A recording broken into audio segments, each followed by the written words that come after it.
Buenas noches. Bueno, hoy en el último programa del año nos vamos a dar un gusto. Vamos a compartir un gusto con nuestros televidentes. Y en primer lugar agradecerles a todos los que permanentemente nos mandan mensajes, saludos, twitters, muchas veces saludos en persona, directos, como los que tuvimos hace poco en la Plaza de Mayo. Siempre se da la misma situación, nos piden la repetición de alguno de los programas.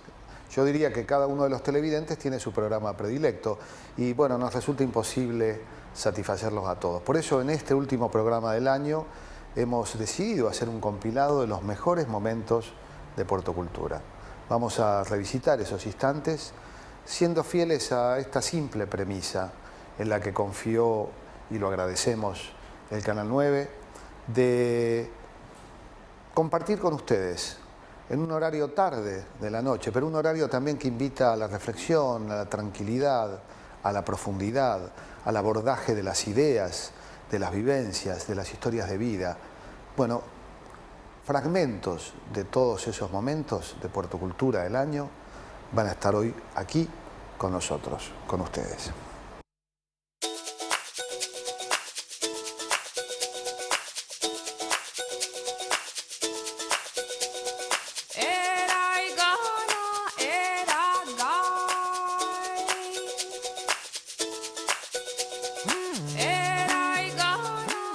Nuestro invitado de hoy es un profundo observador costumbrista. Disfrútelo. Es Don Luis Landricina. ¿En qué lugar del Chaco naciste? Nací en un paraje que se llama Colonia Baranda, que ya no sirve ni para pasar porque lo alambraron.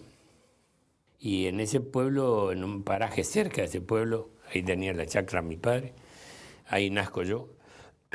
Cuando nazco yo le dijo el doctor Perrando, que ahora lleva el nombre de él, el hospital de Resistencia, le dijo a mi madre, doña Filomena, acá hay que parar la máquina, dice, porque uno más y se muere. ¿Y el humor? El humor lo descubren las maestras. Cuando a mí me dicen, ¿a quién cree usted que le debe su carrera? A las maestras. Descubrieron el don que yo tenía para... Ahí me decía un muchacho de 3 de febrero que está en la escuela de teatro, y yo le decía, yo me hice en el cuadro artístico de la parroquia, pero antes en la escuela.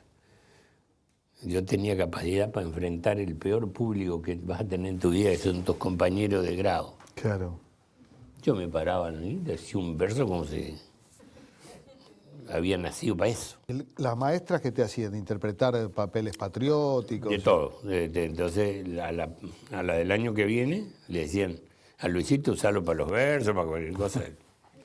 Paso de comedia que había, y estaba yo, o haciendo de mulato, haciendo de cualquier cosa.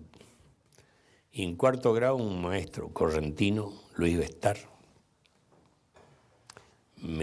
como era fiesta, fin de curso, era al líbito. Y ahí me enseñó un verso correntino muy gracioso, de un correntino que viene a Buenos Aires a un baile de correntino.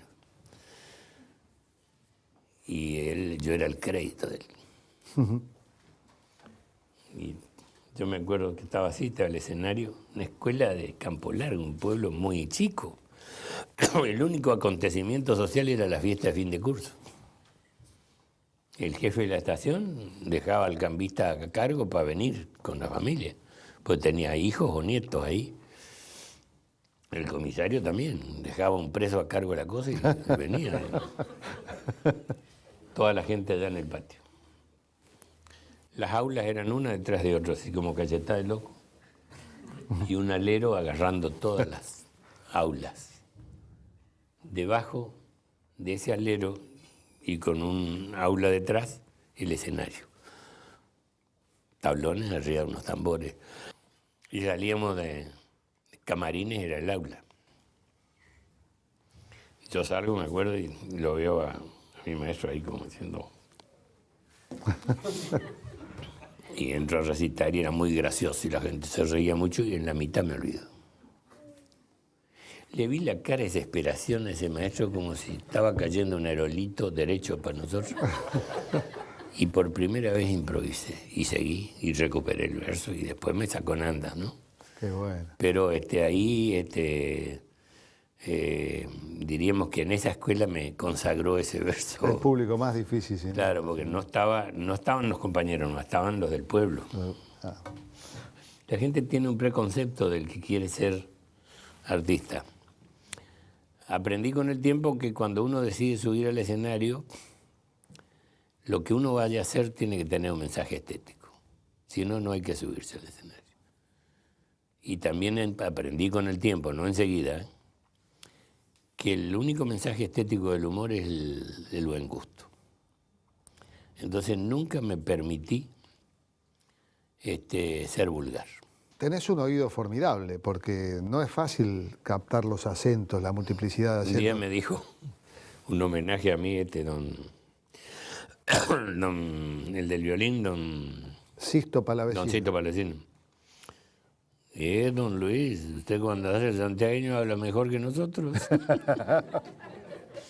Claro, pues yo tenía, los cosecheros venían de Santiago del Estero, venían de Corrientes, venían de Paraguay. El que habla guaraní en Corrientes habla como yo te estoy hablando ahora, así con un dejo de... Ajá. A veces habla medio entre dientes y yo creo que lo dije el otro día en el Luna Park, creo que una de las provincias con mayor identidad es Corrientes. Y el santiagueño es el otro, ¿viste? Pero todo el norte es la patria vieja, vamos a decir. Son claro, las ciudades más viejas, Santiago Más y Corrientes. Y Santiago tiene más sentido del humor. Los que más se ríen de sí mismos. Casi como el judío en las colectividades. Pero el santiagueño, todos los cuentos santiagueños, yo sé, me los han contado los santiagueños.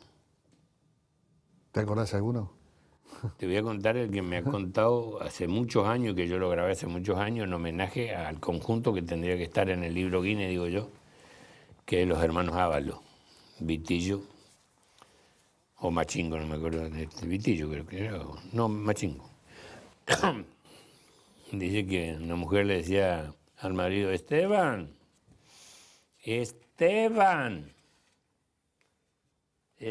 ¿por qué no te levantas que se te va a hacer tarde para dormir la siesta? Señoras y señores, con nosotros Isabel Sarli. Y siendo de Entre Ríos me presenté como Miss Capital. Ah, mira vos. Sí. Y tuve de competidora a Eile Martin, que se presentó en ese entonces como Miss Capital. Y le gané, fui yo, Miss Argentina, que fui al concurso de Miss Universo. ¿En qué año eso? En el 55 Estaba- se conocía al general Perón. ¿Y Perón te recibió como Sí, Miss Argentina? Contame sí. eso es una experiencia. Fue hermoso. Pero es un encuentro, como diría Gatica, Sí. dos gigantes se saludan, ¿no? Hermoso, sí. León Boucher, que era un gran periodista argentino, fue el que me acompañó a la Casa de Gobierno. Y a mí me impresionó mucho su forma de hablar, su sonrisa. Era cautivador. ¿Te dijo algo? ¿Recordás alguna palabra? Sí, yo me acuerdo que me dijo que yo valía más que 20 embajadores Paz. El embajador nuestro se llamaba Paz, el embajador en Estados Unidos, porque yo era embajadora de la belleza de la mujer argentina y de la confraternidad entre los pueblos, qué sé yo. Bárbaro, bárbaro. Bueno, que valía más que Yo era 20. peronista, me hice más todavía. Sí, porque era adorable el tipo. Armando tenía también esa facilidad y sonrisa para cautivar. Y Perón, aún sus enemigos, decían eso. Después viene el cine. ¿Cómo conociste a Armando vos? En el 55 fui al concurso, regresé, seguí trabajando de modelo en el 56. Junio del 56 conozco a Armando. En la televisión había concurso de Miss TV y él fue de jurado y yo también, ahí lo conocí. Pero no pasó nada. Después de un tiempo me busca para ser protagonista del Trueno entre las hojas, ese mismo año. El trueno entre las hojas, basada en una novela de Roa Bastos. Sí, el gran escritor paraguayo, Tu primer película. la primera. que fue censurada, ¿no? Inicialmente. ¿Cómo? ¿Fue censurada inicialmente o no? Y censurada por el desnudo. Ajá. Fue un escándalo y no se podía estrenar. Y en Paraguay no se estrenaba porque estaba el general Stroessner, que decía que eso no pasaba en su país, porque era la explotación del hombre por el hombre en los obrajes, era algo inhumano, terrible. Al Pero él autor- decía que eso no ocurría. Para estrenarse en Paraguay hubo que poner un cartel que esto ya no ocurre en Paraguay. Y para estrenarse en Argentina, primero se estrena en el Uruguay, es un escándalo por el desnudo, salvo en Time, en Life, en todos los lugares por el escándalo del desnudo. Entonces se estrena acá. Después del Uruguay se estrena acá, el 2 de octubre del 58. Vos te definiste como tímida. ¿Cómo fue Siempre. hacer tu primer desnudo? Hasta- En El trueno entre las hojas. Me terrible. imagino, se filmó En un obraje, En un obraje. en Paraguay, en el interior de Paraguay, un lugar terrible, terrible. ¿Te tuvo que convencer Armando? Sí, y estaba el director de fotografía, el señor Walfish, con su señora. Y ella me ayudó mucho, la Chocha Walfish, ella vive todavía, tengo un gran recuerdo de ella. Me dijo, ay Isabel, estamos aquí en este lugar tan terrible, pasando la fiesta, porque pasamos Navidad, Año Nuevo. Heladeras a querosén, que se descomponían, no había nada fresco, era algo horroroso. Cuando de noche comías, había un plato así, tenías que taparte porque se caían los cascarudos, los insectos. Tremendo. Dice, está la cámara lejos, se te ve chiquitita, no hay problema. Y bueno, dale, hacelo. Y yo dije, bueno, sí, está lejos la cámara, pero voy a hacerlo para irnos de este lugar tan infernal. Pero yo no sabía de acercamientos, era la gran boba, ¿no? Que después se estrena. Ahí es, Más- había una periodista, Valentina, muy Ah, sí, famosa, sí. que dijo, ay, nena, lo que hace, me encontró por la valle, que venía a la oficina de Armando, lo que has hecho, qué horror lo que has hecho. Entonces yo entré a la oficina de Armando furiosa, y estaba el Gordo Motti, que fue productor de luego de 70 veces 7, y Armando, y empecé a gritarles, a decirles de todo. Y agarré un cenicero, o sea que yo siempre digo que le gané a Susana, y le tiré a Armando con el cenicero. Se rompió el vidrio de la oficina.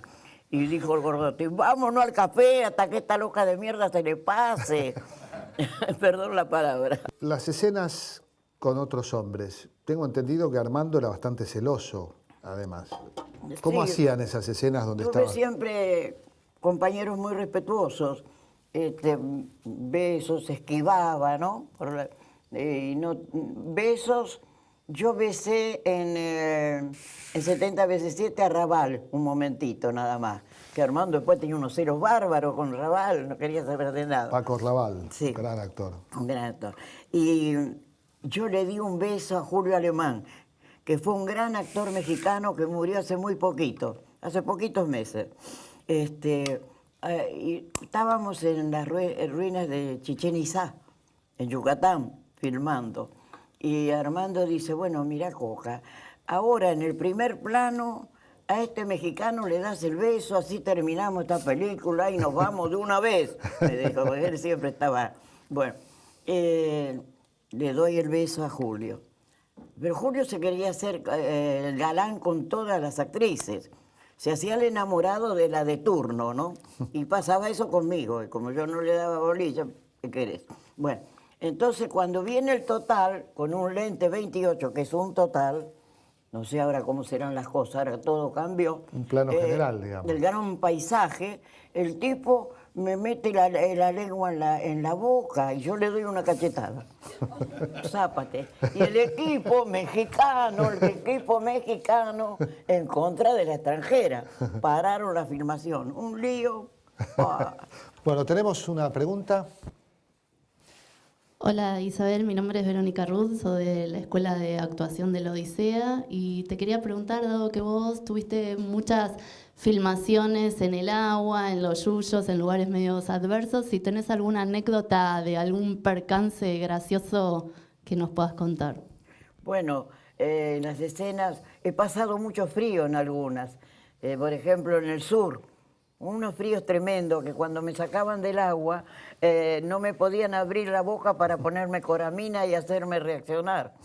Y el año pasado estuve muy enferma con pulmonía y problemas de esa época, ¿viste? Porque todos decían, bueno, ahora nada, pero con los años, y bueno, con los años viene todo. Ahora sufro las consecuencias de haber pasado tanto frío en esos baños, ¿viste? Y me he bañado por todos lados, por todos lados. Sí. Ahora, más que Incluso en graciosas, son Sudáfrica, dramáticas las... incluso en el Océano Índico, en Sudáfrica, ¿qué te parece? Ahí La hay película, tiburones. sí, que es lo que me dijo el director. Y cuando hice El trueno entre las hojas, en el Pilcomayo también había pirañas y pusieron soldados para dinamitar. Eso hicieron. Me enteré después, ¿no? Sin embargo, el mayor peligro lo corriste, tengo entendido, en Sabaleros. Sí. ¿Por qué? En Sabalero, sí. ¿Te enfermaste? Sí, sí, porque tragué resacua, me ahogué en resacua, que es residuo de cloaca, de toda la ciudad de Buenos Aires. Yo recibo una paliza de Alba Mujica, que era mi enemiga en la película. Y como había un helicóptero para hacer viento, hacer la tempestad que Armando quería, ella no, cuando me golpea, me deja semidesmayada y me agarra de los pelos, me arrastra y yo fui tragando toda esa inmundicia. Porque vos no sabés lo que era esa pelea. Parecía jabón, de la inmundicia nos pegábamos y nos caíamos, nos resbalábamos entre todo eso, que son los desagües de la ciudad de Buenos Aires. ¿Tuviste hepatitis? Hepatitis, sí, granos por todos lados, un horror lo que me pasó por culpa de eso. Y bueno, Armando, dicen, en la escena, yo estaba tan bien que Armando dijo, pero qué actriz que está la Coca. Y le dijo un paisano, pero esa muchacha se está muriendo, otra que actriz. Sí, me agarraron, me tiraron en un carro y me llevaron a un rancho. Y dicen que cuando me entraban al rancho, un vaqueano de ahí dijo, no se va a salvar, porque he visto otros ahogados en resaca que no se salvan. Pero me salvé. Y cuando ya estaba mejor, Armando dice, mira, Coca, estás ambientada, estás toda sucia, me viene bien que hagas el regreso al rancho. Me hizo filmar el regreso, toda tambaleándome, el regreso al rancho. Y dicen que había tallarines, me dieron a comer tallarines, que comí tallarines y banana. Así que la completé con toda la paliza, la inmundicia que tragué y después todo eso. Y después vino la hepatitis A virus. Bueno, Rigidez cadavérica. El médico que vio la escena dijo que ya tenía rigidez cadavérica. que te estabas muriendo. Ahora, Sí, hay me paro, camino 2 pasos, ¡pum!, caigo.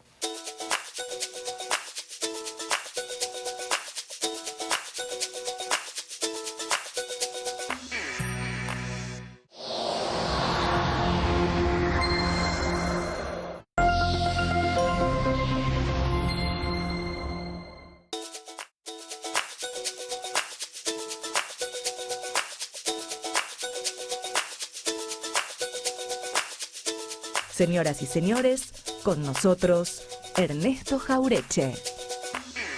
Yo siempre digo, para leer a Jaureche hay que ubicarlo en su tiempo. El Manual de Sonceras Argentinas está lleno de referencias a circunstancias del tiempo de él. Por lo tanto, no todas las... Yo digo, incluso uno puede leer no todas las sonceras, son 44, ¿no?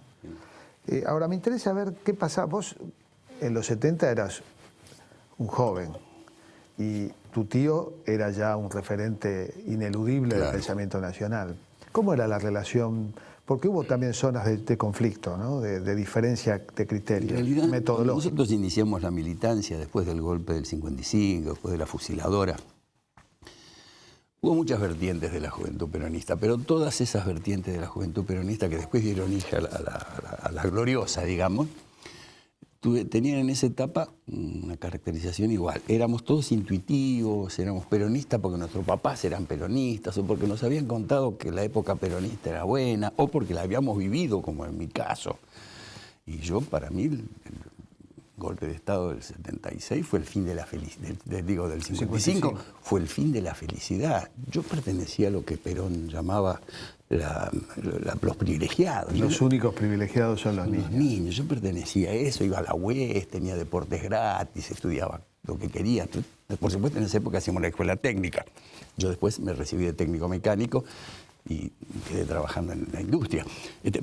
Pero cuando ocurrió el golpe, nosotros no teníamos nada más que un imaginario de lo que era el peronismo, pero no sabíamos nada de economía, no sabíamos nada de historia, no sabíamos nada de política.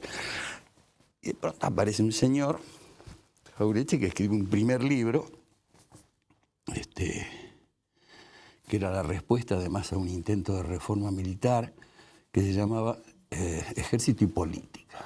Y en Ejército y Política don Arturo divide el conflicto político que escribe la historia argentina en dos bandos, la patria grande y la patria chica. La patria grande, dice él, es, y lo dice, y a nosotros nos rompe la cabeza, Bolívar, San Martín y Artigas. Artigas para nosotros no existía, era uruguayo. Uruguayo, no existía. Y Artigas, y la patria grande era tan grande que esos hombres se llamaban a sí mismos americanos y no argentinos.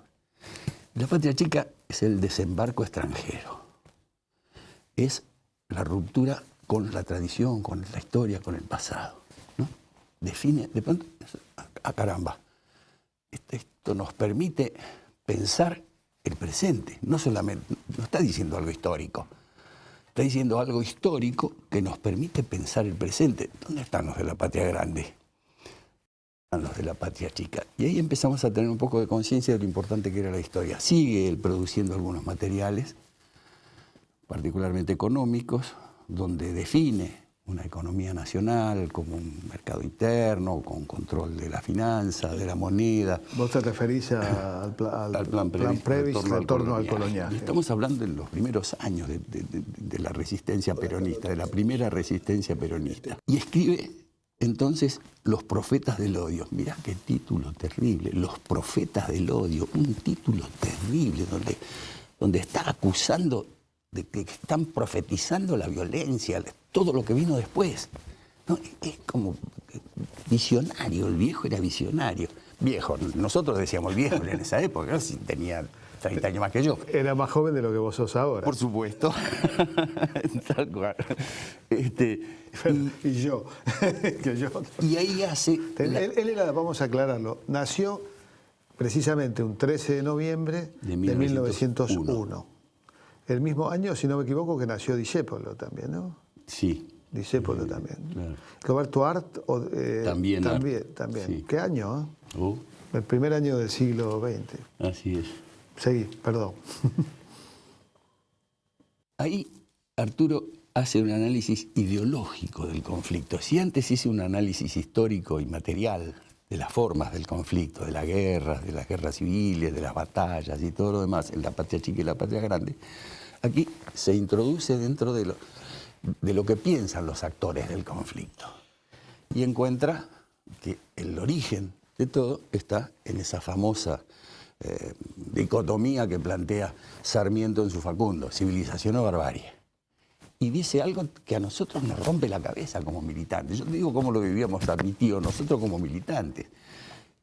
Dice, la civilización es la civilización europea. La barbarie es lo nuestro. Es el único país del planeta donde los bárbaros están adentro y los civilizados están afuera.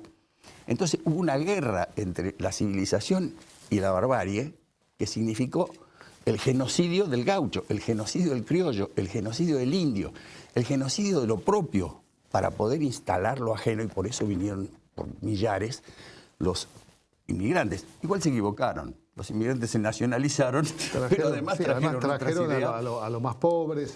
Claro, pero además trajeron el anarquismo, el socialismo, el comunismo, todo además, chao, se pudrió todo. Igual se equivocaron, dice él, pero la idea era esta, construir Europa en América. No hacer de América Europa, si querían. No. Quisieron construir Europa en América. Y esto nos terminó de romper la cabeza a los pibes. Yo no sé, pues tenía 20 años. caramba, ¿qué dice este viejo? Digo, dice cosas que nunca se han dicho, que están fuera porque hasta ese momento todo esto que hoy día es para nosotros, para vos, qué sé yo, cosa de todos los días, era la primera vez. Él rompe con la universalidad hegemónica, o sea, rompe con una visión única de la universalidad, como que desprecia la particularidad, que es en definitiva lo que nos determina. No solo, digamos, la naturaleza es particularidad. Bueno, No existe la toda su vida. teoría del conocimiento es esa. Claro. ¿No? Señoras y señores, con nosotros, Héctor Larrea. Vos decías que tenés ese instinto de espectador, de oyente. Sí, Y así empezó tu vocación, ¿no? así empezó. ¿Cómo fue esa niñez y tu Por la relación? radio, ese elemento que no se le da todavía la importancia que realmente tiene. Nació en el año 22 y sigue con su esencia cada vez más fuerte. Eso merecería un reconocimiento aparte, ¿no?, de la gente. Pero lo tiene en la medida. No, yo en casa, yo me enteré de los primeros acontecimientos que conocí de la actividad nacional a través de la radio. En la casa de mis tíos, en casa no había radio. Era un aparato caro, ¿no? Para un hogar de Era un trabajo. aparato caro, aun cuando le encontraron una vuelta en el interior y supongo que acá en el Gran Buenos Aires también. Si bien había radios de marca, había gente que armaba radios en el interior del país. Aprendían a armar radio, incluso se enseñaba a armar radio por correspondencia. Sí, me acuerdo. Si ustedes ven revistas viejas, Sí. se van a encontrar que dice aprenda a armar radio. Escuelas tal. Para americanos, no me acuerdo cómo se llama. Y allá las armaban y salían más baratas. De modo que, como yo se la compré, mi padre se la compró a un tío mío, en 15 pesos, a pagar 5 pesos por mes, entonces nos salió mucho más barata. Y mis tíos, que tenían un estándar más elevado que el nuestro, se compraron una nueva ya de marca. Muy linda radio. Ya no había las capillas famosas, eran unas radios, unos mueblecitos muy lindos, rectangulares, de modo que era un elemento decorativo también la radio. Y ahí hay una historia, ¿no? De cómo la radio, vos, esa experiencia dolorosísima de perder un padre siendo chico, eso viene con el agregado de ver el dolor de la madre, ¿no? De tu madre. Y sé que tuviste una experiencia con la radio donde vos viste que la radio podía ser sanadora, reparadora. Ah, sí, que salió a decirle a todo el mundo que la radio sanaba. ¿Cómo a es todos los eso? chicos. Yo tenía 9. Los lutos en la década del 40, te estoy hablando del año 1949, enero del 49, los lutos eran rigurosísimos, pero rigurosísimos. Toda ropa negra, las viudas, toda ropa negra, los hombres corbata negra y un brazalete negro durante mucho tiempo, 3 meses se usaba el luto. En casa se apagó la radio, no había ambiente tampoco para escuchar la radio. Y mi madre estaba tremendamente triste. Y para un niño no hay nada peor que la tristeza de la mamá. Cuando la mamá está triste es como si al niño se le terminara el mundo. Se le terminan las esperanzas porque su mundo es la mamá. Él aprende con la mamá le enseña, la mamá lo cultiva, la mamá, como en el librito del colegio, mi mamá me ama y el nene sabe que la mamá lo ama. Entonces yo sufría mucho, mi madre, yo decía, no va a sonreír más, no va a sonreír más, no va a sonreír más. No se lo decía a nadie, pero lo pensaba para mí. Mamá no va a sonreír más. Es terrible para un niño. A los 3 meses yo pregunto en la esquina a mis tíos, ¿cuándo se puede prender la radio? Se llama prender la radio. Cuando ya está hecho el duelo. ¿Cuánto dura el duelo?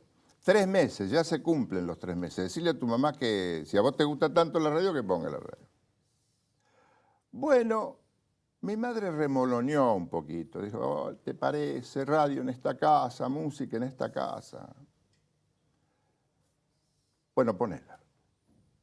Ponemos la radio.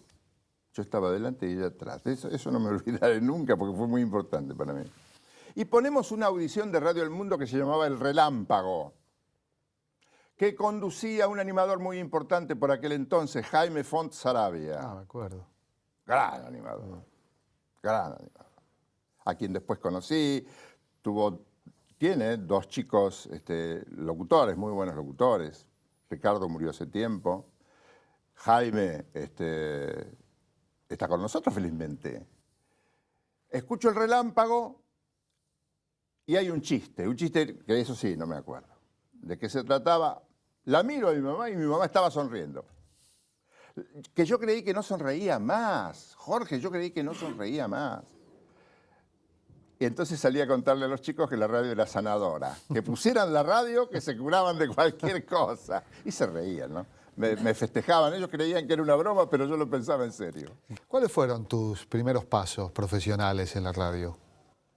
Trabajé en un programa que se llamaba Bailable. Sí, que lo hacía una emisora, que no me acuerdo la frecuencia, muy popular en ese momento, que se llamaba Radio Argentina. Sí. Que supo tener estudios en Santa Fe 2043, donde después tuvieron estudios muchas radios que están ahora en vigencia. No existe más Radio Argentina, ¿no? ¿Radio Argentina? Sí, por lo menos con ese nombre. Como Radio creo que Antártida no. tampoco. Antártida tampoco. Trabajé mucho en Antártida yo. Muchísimo. Primero empecé en esa radio. Casi simultáneamente empecé en Antártida. Ajá. Y trabajando en esa radio, vamos a parar a Radio del Mundo. Y yo le decía, yo quiero tener un programa en Radio del Mundo, le decía a mis amigos. Voy a ver si llego al gerente artístico. Me decía, vos no te conoce nadie. Si vos no trabajás en televisión, no te va a conocer nadie y nunca vas a trabajar en la radio. Seguiste el consejo e hiciste televisión. Ah, sí. Me pasó lo mismo que ahora. Yo engordé y enflaqué 150 veces en mi vida. Como ahora me están haciendo perder kilos de nuevo. No me vas a conocer. Estás a punto. Me vas a ofrecer un programa de televisión, vas a querer que haga cualquier cosa. Bueno, te invito a uno por lo menos. Está bien, ya es algo. Bueno, me pongo en línea, como se llamaba antes. Ponete en línea. Pongo en línea. Me hago ropa. Yo siempre usé ropa mía. Porque la ropa de canje no era buena en ese tiempo. Las confecciones no eran buenas porque la moldería todavía no era moderna. Ahora compran moldería en Italia y te traen unos trajes muy lindos. Es muy raro ahora hacerse un traje de medida. Claro. ¿Para qué? Si te va fenómeno los de confección. Pido una entrevista con el gerente artístico de Canal 13, que era Carlos Iliana, un muchacho que había sido operador de Radio Excelsior. Me dice, ¿usted sabe que tiene suerte usted? Digo, ¿por qué? Porque hemos tenido una reunión de gerencias con Mestre la semana pasada y entre los temas que habló, no le digo que fue el tema central, pero entre los temas que habló fue que había que ir pensando en incluir animadores nuevos para robustecer el elenco que ya está. Yo dije, bueno, y ahora no tengo nada, pero a lo mejor lo tengo. No sé, vamos a ver, déjeme ver. Y yo dije, este muchacho me lo dice para quedar bien, pero no sé si va a haber algo. A los 15 días me llaman para Norteamérica Canta. Justo. A mí me gusta mucho el tango, me gusta mucho el jazz también. Y me dice, mire, tenemos un problema acá. Un muchacho gerente de producción llamado de apellido Gardelín, Rolando Gardelín, gran tipo. Me dice, bueno, mire, acá tenemos estos programas de 40 minutos que hay que amortizar antes de que termine este ejercicio. De modo que su programa tiene que salir ya o ya. Eso es tener suerte, ¿eh? Me dice, lo que vamos a hacer, si nosotros largamos un programa de 40 minutos de Louis Armstrong, un programa de 40 minutos de Ella Fitzgerald, así, no va a ser distraído o divertido para la gente que no conoce jazz. Tenía razón. Me dice, vamos a sacar una canción de una canción de una canción de una canción de este, así armamos un ciclo de 3 meses y va a ser más divertido. ¿Y usted sabe inglés? Sí, por supuesto. Yo no sabía una palabra. Entonces, ¿qué hacíamos? Más que suerte, audacia, ¿no? Audacia. Y una dosis. Sí, de suerte también. una dosis tiene que haber. ¿Qué hacía? Porque enseguida te representás toda la película. ¿Cómo resolvés eso? Dice, ¿por qué hay que traducir a los... Porque hablan mucho, dicen los artistas. Son especiales, que se los tipos, hablan mucho y usted lo tiene que traducir. Bueno, muy bien. En ese tiempo se llamaba videofilm. Ah, videofilm. Y había máquinas para pasar celuloide Claro. en las filmotecas. Claro, tal cual. Entonces los muchachos me ponían ahí, se apiadaron, pero dije, mire, tengo este problema. Iba con un grabador que yo tenía y copiaba el sonido y se lo llevaba a una amiguita mía, profesora de inglés, que me lo traducía. Después venía el trabajo, porque yo, escuchando la grabación, tenía que achicar, y alguna vez creo que lo que yo decía era lo que decían los intérpretes. Alguna vez debo haber dicho, pero quedaba de bien, quedaba fantástico. La magia de la TV. La magia de la TV. Total, ¿quién iba a ir a preguntar qué decía Louis Armstrong? A la gente le importaba cómo tocaba, no lo que hablaba. Ese era mi razonamiento. Bueno, no, pero la mayoría de las veces era fiel la traducción. Si no, me lo hubieran dicho, de todo tipo que sabían inglés. Y así hice los 3 meses. Se terminaron. Yo creí que nunca se terminaron, me quedé sin nada. Pero dijo, ya va a salir algo. Sale El Mundo del Espectáculo. Y me llaman para El Mundo del Espectáculo y ahí me hicieron un contrato y ahí me quedé por 8 años. ¿Te puedo pedir un favor? Sí, cómo no. ¿Me haces la convocatoria al corte para el último bloque? Señoras y señores, público presente y oyente, los invito a ir a un corte que será amable, cordial, y que ustedes, será tan bueno el corte que desearán ver muchos cortes más. Es más, un programa entero de cortes. Vamos a ver.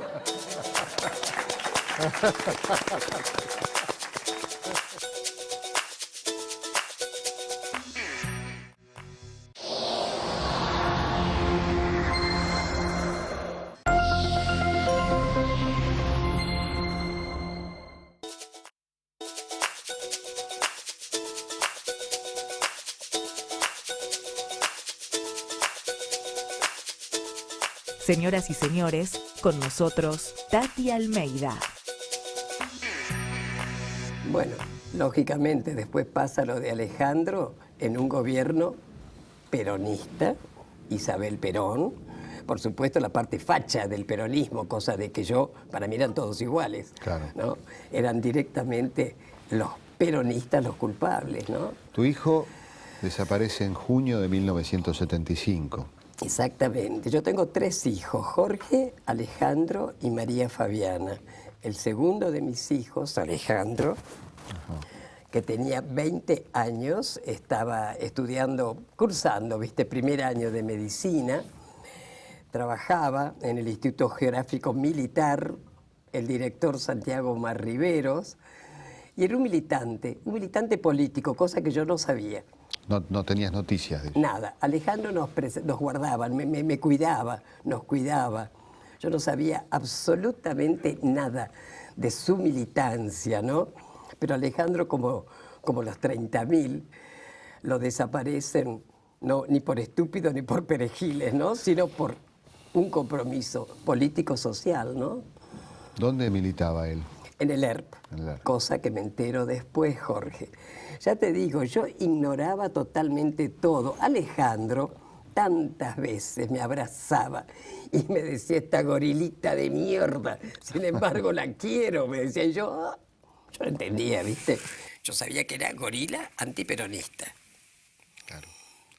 Le decían el Principito, Alejandro. Sí, fíjate vos que unos compañeros de él me contaban, le decían, primero que era rubio con rulos, ¿no? Y además siempre a le trataba como de apaciguar, de conciliar, ¿no? Con un carácter divino, una risa siempre ahí a flor de labio. Y dice que así lo identificaban, ¿no? Vos has dicho muchas veces, y me parece conmovedor, de que de alguna manera naciste de nuevo, que te parió tu hijo, ¿no? Exactamente, Jorge. Yo estoy muy feliz de haber parido a mis 3 hijos, que son estupendos, los tres. Yo nunca les hice sentir a Jorge y a Fabiana que Alejandro es el mejor porque es el que está desaparecido, de ninguna manera. los tres son exactamente iguales, ¿no? Soy feliz de haberlos parido, pero Alejandro, yo por lo menos, me siento parida por Alejandro, ¿viste? Porque a raíz de de la desaparición, yo empiezo a aterrizar, salgo de esa nebulosa y él parió a Tati Almeida. O sea, recupero otra vez el apellido Almeida por Alejandro. Entonces soy Tati Almeida, parida por Alejandro. Cuando él desaparece en junio de 1975, con todos esos contactos militares que venían de tu familia, ¿qué hiciste? Bueno, cuando Alejandro vivía con nosotros, con Fabián y conmigo, ¿no? Ale llegó un 17 de junio justamente a la noche y me dice, mira mamá, yo mañana no voy a trabajar porque tengo un parcial, espérate, ya vengo. Al otro día veo que no estaba Alejandro, pero bueno, qué sé yo, muchas veces se quedaba en otro lado, entonces yo empecé a buscar un papelito, algo que me dijera, porque teníamos costumbre, ¿viste? De decir estoy, me quedo, y encuentro una agenda de teléfonos de él, ¿no? Y 24 poesías, en las últimas 24 hojas, cosa que yo tampoco sabía que Alejandro escribía poesías. Las leí y bueno, es como que empecé a conocer un poco más la otra faceta de Alejandro, su compromiso, ¿viste? Su militancia, todavía yo no le daba esa palabra. Y bueno, hay una poesía que me deja a mí por si algo le pasaba. Bueno, yo inmediatamente, al ver que no aparecía Alejandro, lo voy a ver al general Arguindegui, año 75, jefe de policía. Arguindegui, de caballería, había sido oficial de mi padre, y yo voy con uno de mis cuñados, Almeida, de caballería, que también había sido oficial de Arguindegui. Se nos daba todo. ¿Y qué me dice él? Señora, no puede hacer nada, no podemos hacer nada, son los peronistas. Y yo, por supuesto, eran los peronistas, claro. ¿Te imaginas? También lo vi después. A Galtieri, jefe de mi hermano, a Agosti, compañero de mis cuñados. ¿Te das cuenta? Yo me movía así. Nadie me daba noticias, nada. Y yo seguía con que eran los peronistas. Yo te confieso, Jorge, cuando el 24 de marzo, a mí me han preguntado, ahora ya no, pero al principio, que qué había sentido yo el 24 de marzo. Y yo, honestamente, con la mente de la Tati de antes, ¿qué dije?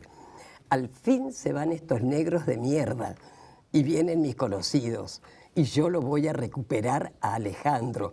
Es lo que yo creía, Jorge. Llegaba la caballería al rescate, digamos. Claro, ¿viste? Era como que yo seguro que lo recuperaba.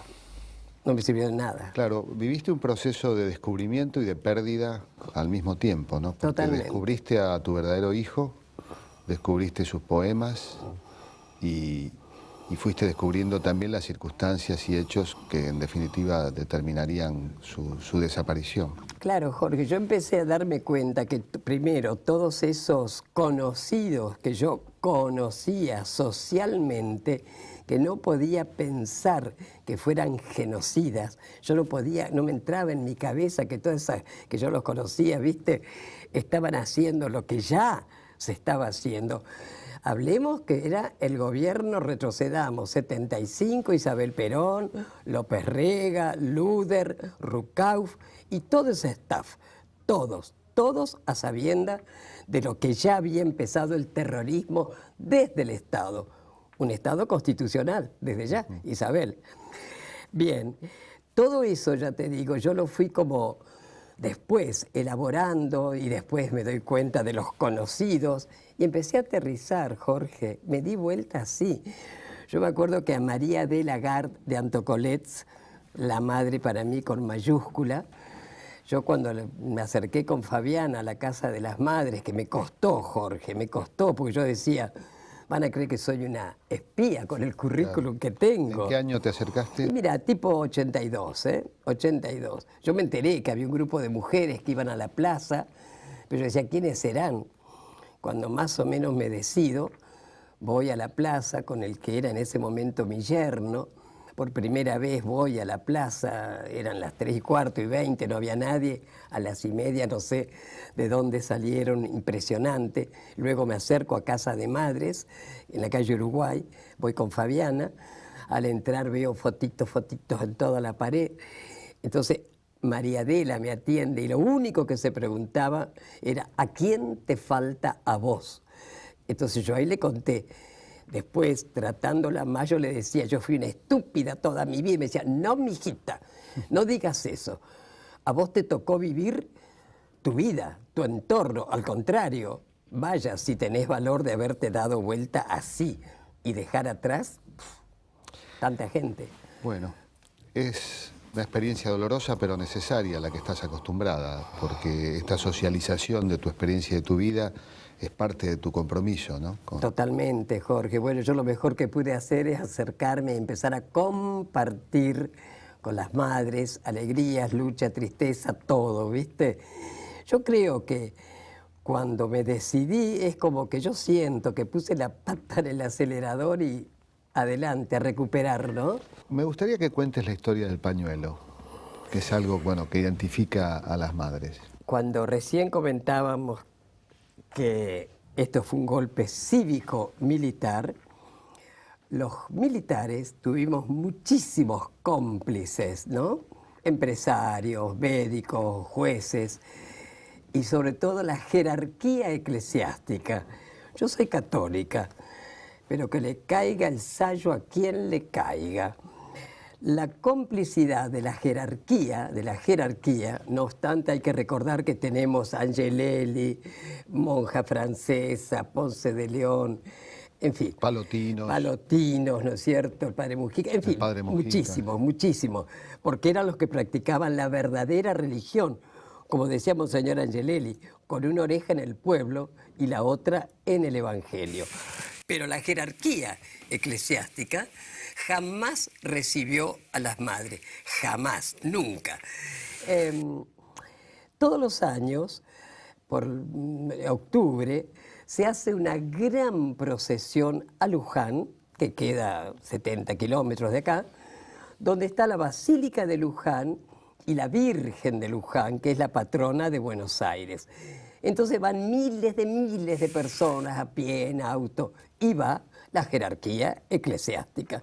Entonces las madres deciden ir a Luján, te estoy hablando año 80, para abordar a la jerarquía, pedirles, en fin. Pero claro, entre miles, ¿cómo se iban a encontrar? Entonces alguien dijo, bueno, en unos palos ponemos trapos blancos, empezamos a hacer seña y nos vamos juntando. Pero una madre, que nadie se acuerda el nombre, dijo, bárbaro, pero además nos ponemos pañales blancos, porque para los jóvenes antes no existían los pañales descartables, claro. Eran de gasa, se usaban, se lavaban, se volvían a usar. Y muchas madres habían guardado el pañal de sus hijos, entonces decidieron ponerse en la cabeza el pañal blanco, el pañal de los hijos, ¿no? Que es una cosa muy fuerte, porque es el mismo pañal que usaron para cuidarlos de bebés y después se lo pusieron para pedir por ellos, ¿no? Así que a partir de los 80, el símbolo de las madres es el pañuelo blanco, ¿no? En realidad es el símbolo de los 30.000. ¿Por qué llevamos un pañuelo blanco? Ninguna eligió llevar un pañuelo blanco, ninguna madre eligió ser una madre de Plaza de Mayo, pero nos llevaron lo más querido. Por eso somos madres de Plaza de Mayo y llevamos un pañuelo blanco en la cabeza. En el caso nuestro, la línea fundadora, le ponemos nombre y apellido, porque si no son NN. Por supuesto pedimos por los 30.000, pero cada una tiene el o los nombres de sus hijos, porque tienen que saber el nombre y el apellido. Los tenemos que identificar. Por eso es que a partir, como te digo, de ese año, usamos, fíjate vos que este pañuelo ha trascendido las fronteras de la Argentina, ¿no? cuando antes de atacar Irak, por ejemplo, nos llega un correo donde nos cuentan que en una plaza en Washington, un grupo de mujeres con la foto de sus hijos soldados, de madres, con un pañuelo blanco, hacían una ronda diciendo no a la guerra. Y les preguntaron, ¿por qué el pañuelo blanco? Como las madres de Mayo, dijeron, ¿no? En Turquía usan pañuelo negro, pero se ponen pañuelo y van con las fotos por nosotras. En los Balcanes también había. También. Así que ya te digo, Jorge, desde ese momento, esa es la historia. Por supuesto, no recibieron a las madres, la jerarquía tampoco.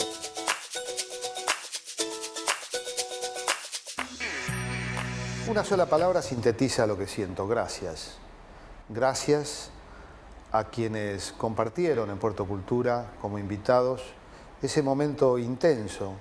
Los que compartieron el relato de su propia vida, de su experiencia, de sus emociones y que nos hicieron sentir precisamente gran parte de esas vivencias y de esas emociones. Yo estoy inmensamente agradecido porque qué lujo poder hacer un programa donde he podido aprender. Hay una edad en la vida donde uno dice, bueno, es difícil aprender. Bueno, yo he sido un alumno, he sido oídos, he sido un humilde compañero de tantos hombres y mujeres grandes de nuestra cultura.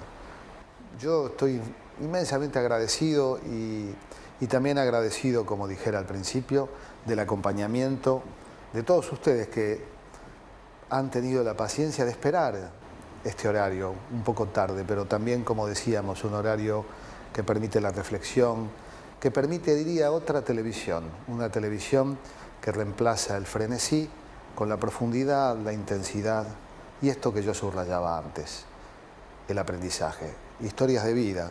Eso y no otra cosa ha sido Puerto Cultura. Les deseamos un muy buen fin de año y un mejor comienzo del año 2013. Gracias. Andaluces de Jaén, aceituneros altivos, decidme en el alma de quién son esos olivos. Andaluces de Jaén, andaluces de Jaén.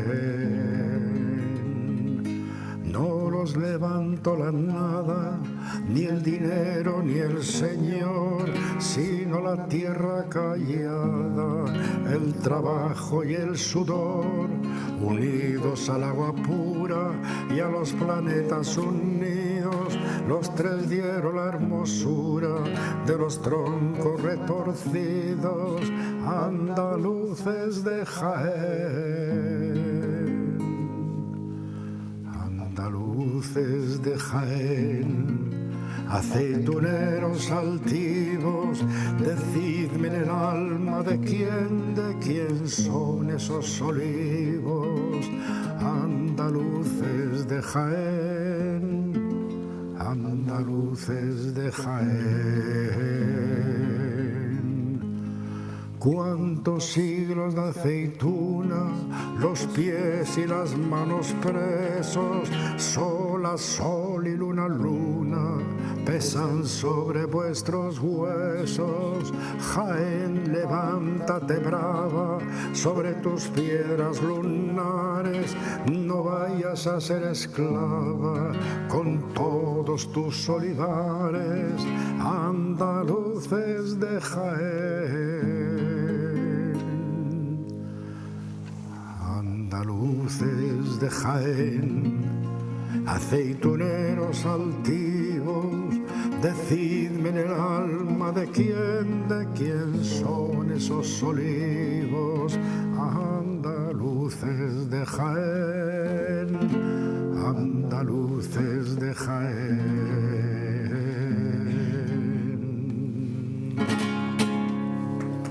Gracias. Gracias.